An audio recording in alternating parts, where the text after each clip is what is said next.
Hello சொல்லுங்க bro, சொல்லுங்க bro. எஸ்எல் ப்ரோ. சொல்லுங்க ப்ரோ, நான் தான் ப்ரோ. ப்ரோ என்ன தெரியுமில்ல உங்களுக்கு? தெரியாது ப்ரோ, பேரை சொல்லு ப்ரோ. தெரியாதா? ப்ரோ தெரியும் ப்ரோ, சொல்லுங்க ப்ரோ. நான் தான் ஆர்கே பேசுறேன் ப்ரோ. Okay bro. இப்போ வந்து எல்லா யூடியூபர்ஸ் டோங்குவா, மான்வா, மாங்கா, அதுக்கப்புறம் அனிமி, இது மட்டும் யூடியூபர்ஸ்லாம் வீடியோஸ்லாம் எடிட் பண்ணி போடுறாங்கல்ல. எவ்வளோ கஷ்டப்பட்டு எடிட் பண்ணி போடுறாங்க, எப்படிலாம் அவங்க ஸ்ட்ரகிள், இதெல்லாம் வந்து சின்னதாக நான் வந்து இப்போ ஒரு சேனல் ஆரம்பிச்சிருக்கேன். அவங்க எப்போ இப்படிலாம் எடிட் பண்ணி போடுறாங்கன்னு காட்டுறதுக்காண்டி. அதனால இப்போ உங்களை இன்டர்வியூ எடுக்கிறதுக்கு நான் வந்து இன்ஃபார்ம் பண்ணிட்டேன். நீங்களும் ஒத்துக்கிட்டீங்க. ஓகேவா? சொல்லிடுங்க. ப்ரோ நான் ஓகே ப்ரோ, ஒத்துக்கிட்டேன் ப்ரோ. ஓகே. இப்போ வந்து இன்டர்வியூ எடுக்க ஆரம்பிக்கலாமா? Okay bro. ப்ரோ நீங்க ஃபர்ஸ்ட் சேனல் எப்படி ஆரம்பிச்சீங்க, எதனால ஆரம்பிச்சீங்க? சைனீஸ் அனிமே எக்ஸ்பிளைன் பண்ண யாரு என்ன அப்படிங்கிற ரீசன்னால ஆரம்பிச்சேன் ப்ரோ, அவ்வளவுதான் ப்ரோ. சைனீஸ் அனிமே வெளியே தெரியாது. காலேஜுக்கு போன புது ஸ்டார்ட், இதை பாத்திருக்கீங்களா அதை பாத்திருக்கீங்களா அப்படின்னு சொல்லுவேன் ஃபர்ஸ்ட் இயர்ல. யாருக்கும் எதுவும் தெரியாது. ஜாப்பனீஸ் அனிமையை பத்தி பேசுவாங்க, சொல்லுவாங்க. ஆனா சைனீஸ் அனிமையை பத்தி யாரும் பேச மாட்டாங்க, சொல்லவும் மாட்டாங்க. கேட்டா நல்லா இருக்காது அப்படின்னு சொல்லுவாங்க எங்க பசங்க. ஆமா ப்ரோ, நீங்க சொல்றது கரெக்ட் தான். ஏன்னா சில பேருக்கு இப்ப தமிழ்ல எக்ஸ்பிளனேஷன் பண்ண போய் தான் இப்ப இந்த நீங்க சொல்ற ரெனகன் இமால்டனுங்களே ஒரு கேரக்டரே நிறைய பேருக்கு தெரிய வந்துச்சு. அதுக்கான உண்மைதான். ஏன்னா நிறைய பேருக்கு அது தெரியாமலே இருந்திருக்கும். அதே மாட்டம் தான் நிறைய அனிமியும் இப்ப அந்த ரீசன்னாலதான் ப்ரோ எக்ஸ்பிளைன் பண்ண. சரி இவங்களுக்கு ஷார்ட்ஸ் தான் ரெடி பண்ணேன், சரி ஷார்ட்ஸ் போடுறது மூலியமா ஃபேமஸ் ஆகும் அப்படின்னு. ஆனா என்ன ஃபாலோவர்ஸே சரி எக்ஸ்பிளைன் பண்ணி போடுங்க அப்படின்னு கேட்டதுனால அதுக்கப்புறம் எக்ஸ்பிளைன் பண்ண ஆரம்பிச்சிட்டேன் அதே அனிமே. இப்படிதான் ப்ரோ ஸ்டார்ட் ப்ரோ. இப்ப வந்து நீங்க எந்த வருஷம் சேனல் ஆரம்பிச்சீங்க? நான் சரியா தெரியல ப்ரோ. காலேஜோட ஃபர்ஸ்ட் இயர்ல ஆரம்பிச்சேன் ப்ரோ. காலேஜோட ஃபர்ஸ்ட் இயர்னா 2021லயா? 2022. ஓகே, 22 அந்த ரேஞ்சில ஆரம்பிச்சிருக்கீங்க. நீங்க ஆரம்பிச்சப்ப என்னென்ன பிரச்சனை எல்லாம் வந்துச்சு? நான் ஆரம்பிக்கும் போது ப்ரோ எனக்கு ஃபர்ஸ்ட் பிரச்சனை சப்டைட்டில் பிரச்சனை ப்ரோ. சப்டைட்டில் இதுல ஒண்ணு இருக்கு, அதுல ஒண்ணு இருக்கு, அது மட்டுமா?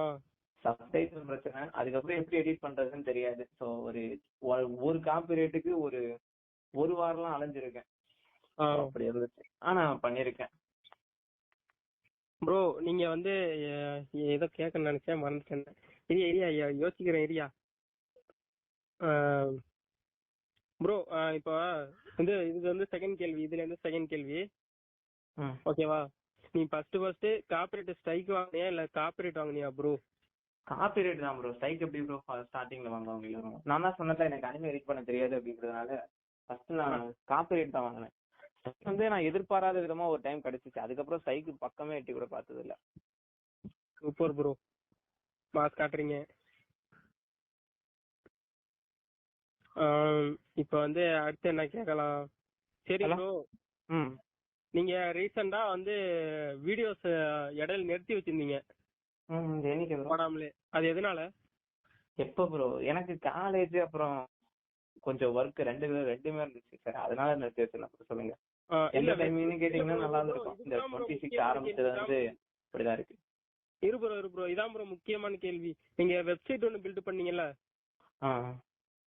அது என்னாச்சுன்னு பாதி பேருக்கு தெரியவும் தெரியாது. நீங்க அது பில்ட் பண்ணிட்டு அப்படியே வச்சிருந்தீங்கன்னா சில பேர் தெரியும். உங்க சப்ஸ்கிரைபர் பாதி பேருக்கே அது எதனால என்ன பிரச்சனைன்னு பாதி பேருக்கு தெரியாம போயிடுச்சு. அது என்ன ப்ரோ ஆச்சு, என்ன ப்ராப்ளம், அது கொஞ்சம் சொல்லிடுறீங்களா? வெப்சைட்ல எந்த ப்ராப்ளமும் இல்ல ப்ரோ. என்னால ஸ்டார்டிங்ல கொஞ்சம் ஹேண்டில் பண்ண முடியாத போயிடுச்சு எக்ஸாம் டைம்ல. அந்த டைம்ல சில இதெல்லாம் அமௌண்ட் பே பண்ண வேண்டியது வந்துச்சு. ஸோ அமௌண்ட் கையில இல்லாதனால ஒழுங்கா அமௌண்ட் பே பண்ணல நான். அந்த ரீசனால என்னோட அக்கௌண்ட்டை கொஞ்சம் நாளைக்கு ஸ்டாப் பண்ணிட்டாங்க, லாக்ல வச்சிருந்தாங்க. ஸோ 1000 rupees பே பண்ணா வரணும் அப்படின்ற மாதிரி போட்டுருந்தாங்க. ஸோ அது ஓகே, அது செட் ஆகுமா செட் ஆகாதான்னு தெரியல அப்படிங்கிறதுனால புதுசா ட்ரை பண்ண போயிட்டோம். இன்னொரு பக்கம் எனக்கு எக்ஸாம், அதுக்கப்புறம் ஸோ இந்த ஒரு சில ப்ராப்ளம் அதுல இருந்து வெளியே வர்றதுக்குள்ள சரி இந்த வெப்சைட்டையும் பார்க்க முடியாத போயிடுச்சு. ரெடி பண்ணதுக்கு அப்புறம் ஃபீமேல் ஆர்டிஸ்ட் கிடைக்கல. சரி இருக்கிறது இன்னும் ஒரு மாசம் கொஞ்சம் ஓடிட்டு இருக்கிற அந்த ஒரு செம் காலேஜ் மட்டும் முடிச்சிடலாம் அப்படிங்கிறதுக்காக முடிச்சுட்டு அதுக்கப்புறம் பண்ணலான்னு இருக்கேன். இப்ப ஃபீமேல் ஆர்டிஸ்ட் இருக்காங்க, அந்த வெப்சைட்டும் ஒர்க் எல்லாமே என்ன ப்ரோ ஒரு சந்தோஷமா சொல்றீங்க ஃபீமேல் ஆர்டிஸ்ட் இருக்காங்க அப்படின்னு? ஆமா ப்ரோ ப்ரோ நிறைய தேடி அலைஞ்சிருக்கேன் ப்ரோ, நிறைய எஃபோர்ட் போட்டிருக்கேன் ப்ரோ. எத்தனை கரெக்ட் தான் ப்ரோ, கரெக்ட் தான் ப்ரோ. அந்த ஒரு சந்தோஷம் நம்மளுக்கு தேடி வந்து கிடைக்கும் போது வர சந்தோஷம் வேற லெவல்ல இருக்கும். பரவாயில்ல, அந்த சிஸ்டர் வெப்சைட் வந்து ஓப்பனிங் எப்பயில இருந்து ப்ரோ கொஞ்சம் சொல்லிடுங்க அதையும். என்ன ப்ரோ வெப்சைட்டா ப்ரோ? வெப்சைட் ஓப்பனிங் இது ஆல்ரெடி வெப்சைட்லாம் ஆக்டிவ்ல தான் ப்ரோ இருக்கு. பேமெண்ட் மெத்தட் மட்டும் தான். அதுல ஒண்ணு வீடியோ போடுறது இல்லையா நீ? வீடியோ போறது இல்ல ப்ரோ. ஆன்ல இருந்தா அதுல வீடியோ பண்ணும்ல. எப்படி சொல்றது, இன்னும் இந்த ஜனவரி 1க்குள்ள ஸ்டார்ட் ஆயிடுன்னு வச்சுக்கீங்களா. அதுக்குள்ள என்னோட சிங்கிள் வாய்ஸ் ஓவர் அனிமே இருக்கும். டப்பிங் அனிமே வந்து ஒரு அனிமையை ரெடி பண்ணி போட போறேன். ஓகே ப்ரோ, அது வந்து நான் ஸ்பாயிலர் பண்ண விரும்பல, அது நீங்க போட்டுருங்க ஓகேவா? அது அனிமி போடுறப்ப நான் எங்க சைடுல இருந்து நிறைய சப்போர்ட் உங்களுக்கு கிடைக்கும். Okay bro. நெக்ஸ்ட் இப்போ வந்து ஃபோர்த் கேள்வி போலாமா? சொல்லுங்க ப்ரோ. உங்களுக்கு பிடிச்ச ஓஜி சப்ஸ்கிரைபர் யாரு ப்ரோ? ஓஜி சப்ஸ்கிரைபரா? டக்குன்னு எப்படி கேட்டீங்களே? 5 பேர் சொல்லுங்க. 5 பேர் தான் சொல்லணும், அதுக்கு மேல சொல்லக்கூடாது. இது வந்து இக்கட்டான நிலைமை, பார்த்து சொல்லணும் பாத்துங்க நீங்க. ப்ரோ நிறைய பேர் இருக்காங்க ப்ரோ என்கிட்ட பேசுறாங்களே. உங்களுக்கு இப்ப ஞாபகம் இருக்கவங்க எல்லாம் உங்களுக்கு எத்தனை பேர் தெரியுமா சொல்லுங்க ப்ரோ? ஒண்ணு எங்க சீனியர் ப்ரோ. பேர்லாம் சொல்ல வேண்டாம் பேர் ப்ரோ. ப்ரோ அதான் ப்ரோ சொல்லிட்டேன். ஒண்ணு எங்க சீனியர், அப்புறம் எனக்கு அண்ணன் ஒருத்தர் இருக்கான். அவனே என்னோட சப்ஸ்கிரைபர் தான். அதுவும் ஒரு 1 இயருக்கு அப்புறம் தான் எனக்கே தெரியும். அப்புறம் மேடு, பென்டன், அதுக்கப்புறம் நந்தா. ஓகே ப்ரோ, போதும் ப்ரோ. இது கொஞ்சம் வந்து ரொம்ப போகுது. நிறைய இருக்கு ப்ரோ. ஏன்னா பாதி பேர் அவங்க வந்து கதறுவாங்க என் பேர் எதுக்கு சொல்லலன்னு. சரியா, அது விட்டுரு ப்ரோ. அப்ப இந்த பாட்டை கட் பண்ணி தூக்கிடலாம். அது தூக்கிடலாம். இப்ப வந்து நெக்ஸ்ட் நீ ஏதாச்சும் கேள்றா. நான் என்னத்த கேக்குறது, நான் தான் அவர் ஏற்கனவே ஃபுல் இன்டர்வியூ எடுத்துட்டேன். எனக்கு தெரியாததா? உனக்கு தெரியாததான். சரி ப்ரோ, இப்ப வந்து ஓகே, வெப்சைட் வந்து ரெடி ஆயிட்டு இருக்கு. வெப்சைட்ல வீடியோ போட ஆரம்பிச்சிருங்க, ஓன் வாய்ஸ்லயும் போட ஆரம்பிச்சிருங்க, புது அனிமே எடுத்துருவீங்க. இப்ப நெக்ஸ்ட் இப்ப வந்து உங்களை பத்தி விசாரிப்புமா? சொல்லுங்க ப்ரோ, கேளுங்க. இப்ப நீங்க ஃபர்ஸ்ட் வீடியோ போட ஆரம்பிக்கும் போது உங்களுக்கு என்னென்ன ப்ராப்ளம் வந்துச்சு? சேனலுக்கு இல்ல, உங்களுக்கு என்னென்ன ப்ராப்ளம் வந்துச்சு ப்ரோ? அது ஏன் ப்ரோ கேக்குறீங்க? என் காலேஜ் எல்லாம் மோஸ்ட் ப்ரோ, என்னோட ஹாஸ்டல்ல என்ன சொல்றது, ரொம்ப ஒரு மோசமான வார்டன். எப்படி சொல்றதுன்னா, நீ எங்க வேணா சம்பாதிச்சுக்க, என் காலேஜ்ல இருந்து சம்பாதிக்காத அப்படின்ற அளவுக்கு சொல்லி நிறைய ப்ரெஷர் பண்ணிருக்காங்க.